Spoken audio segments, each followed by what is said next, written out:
Donald Trump has threatened to cut off all trade with Spain, calling the fellow NATO member a, quote, terrible ally.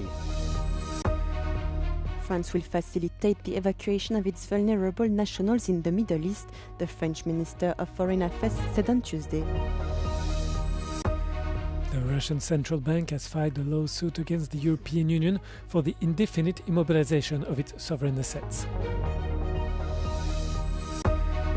European participation in the US-Israel military operation against Iran is certainly a possibility, a former CIA director told Euronews.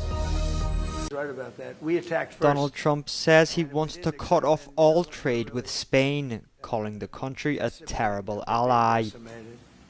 Comments came during a meeting at the White House on Tuesday with German Chancellor Friedrich Merz. President Donald Trump made clear he was not happy at Spain for refusing to increase its NATO defense spending from 2 to 5% of GDP, saying Madrid is not doing enough to meet alliance expectations. He also pointed to a recent ruling by the Supreme Court of the United States, arguing it gives him broad authority to impose tariffs and potentially an embargo on Spain.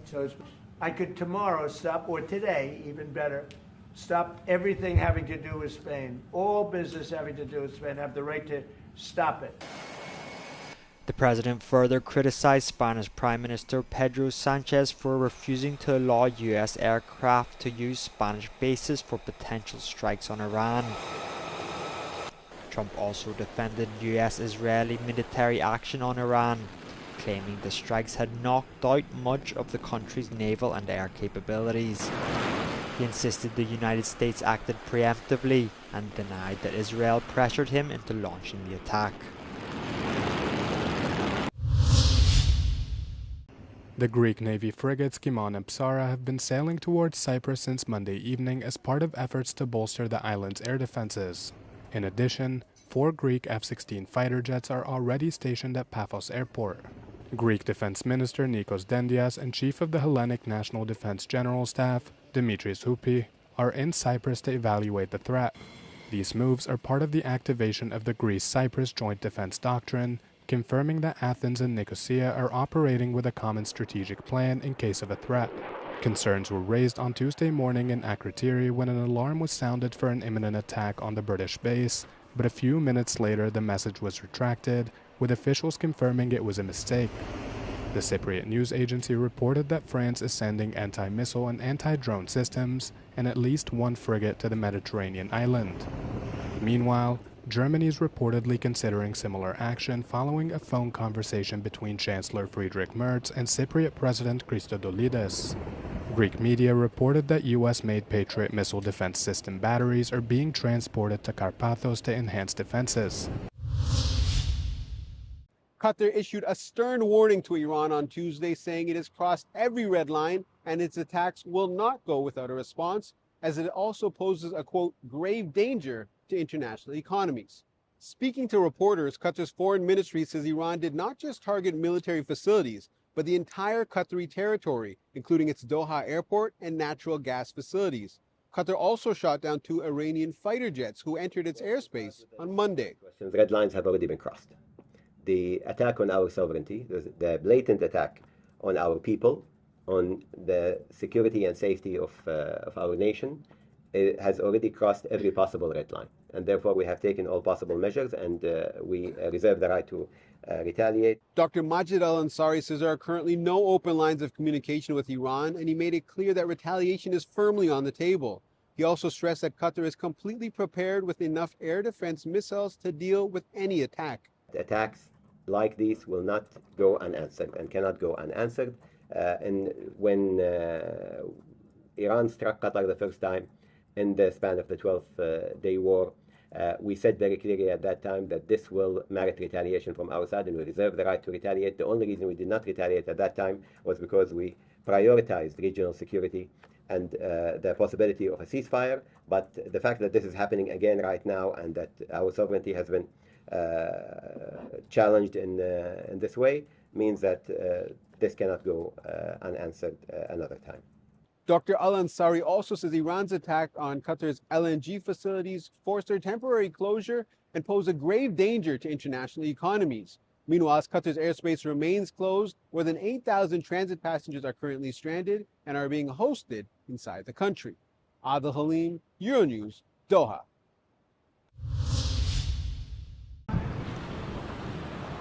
France will facilitate the evacuation of its vulnerable nationals in the Middle East, French Minister of Foreign Affairs Jean-Noël Barrot declared on Tuesday. In the meantime, Iran's attacks spread across the Middle East, with Tehran firing missiles and allied militias joining retaliation against Israeli and US strikes on the Islamic Republic. 400,000 French nationals are present in the 13 countries affected by the war against Iran, most of them permanent residents with dual nationality. Nous nous préparons à des affrètements de vol pour que les personnes les plus vulnérables, les personnes qui méritent d'être accompagnées, puissent, le cas échéant, en bénéficier. Many countries affected by the war have closed their airspace, complicating repatriations. Unlike his American counterpart, the French minister did not call for the immediate return of all French nationals. The United States and Israel's unilateral action in Iran doesn't have backing from the United Nations Charter. Spain's Foreign Minister José Manuel Alvarez has told Euronews' flagship program Europe Today. He also condemned Iran's retaliatory strikes against several other nations in the Middle East. We see today that the war is spreading in the whole region in the Middle East. There are unjustified attacks from Iran to many countries in the Middle East that we clearly condemn. Today we are seeing the extension of the war to Lebanon, and the instability in the region is something that really worries us. He added that as the conflict spills over into the wider region, Spain and the European Union must be a voice of reason, a voice that tries to put some balance in what's happening, that speaks of de-escalation and going back to diplomacy and negotiation. Spanish Prime Minister Pedro Sánchez is the only EU leader to have openly condemned Saturday's US-Israeli strikes on Iran, which have triggered a spiraling conflict in the region. The Russian central bank has filed a lawsuit against the European Union for the indefinite immobilization of its sovereign assets, which the bloc approved in a bid to strengthen its leverage in ongoing talks to end the war in Ukraine. The legal action was submitted to the EU's General Court in Luxembourg last Friday, but it was announced on Tuesday morning in a short press release. The European Commission dismissed the lawsuit.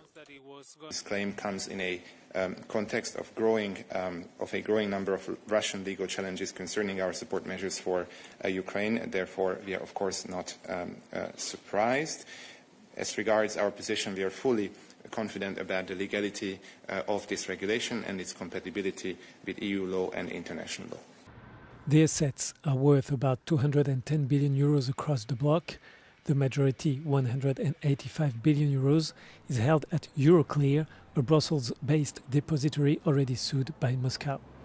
The regulation that is being challenged was agreed by member states in December amid intense negotiations to provide Ukraine with 90 billion euros in fresh assistance. European participation in the US-Israel military operation against Iran is certainly a possibility, former CIA director and US General David Petraeus told Euronews. Petraeus said European involvement, particularly in a defensive capacity, would have been wise from the beginning, yet he stressed that no assumption had initially been made that European countries would join the operation. It should have been clear at the outset that Iran is not going to limit its targets to just U.S. bases, Israel, and so forth. It's going after civilian targets, airfields, ports, and so forth in the Gulf states and beyond, and reaching as far as Cyprus, as you noted.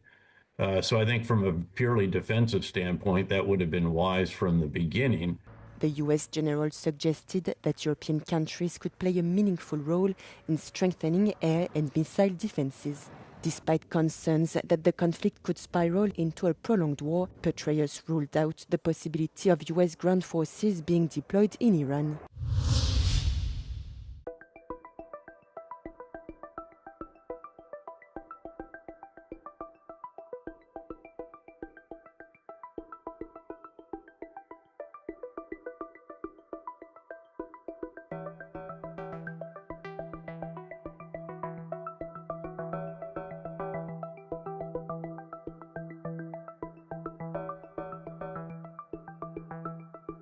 In 30 or 50 years from now, most of the glaciers from the alpine regions and from Tibetan Plateau or South America will be disappeared.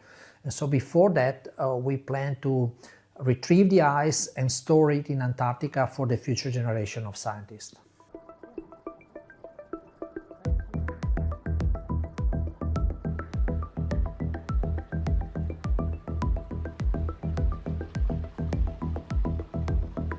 The ice contained in the glacier are time machines that are extremely important to hold the information about what happened in the past and to put exactly in the right perspective to what is happening today.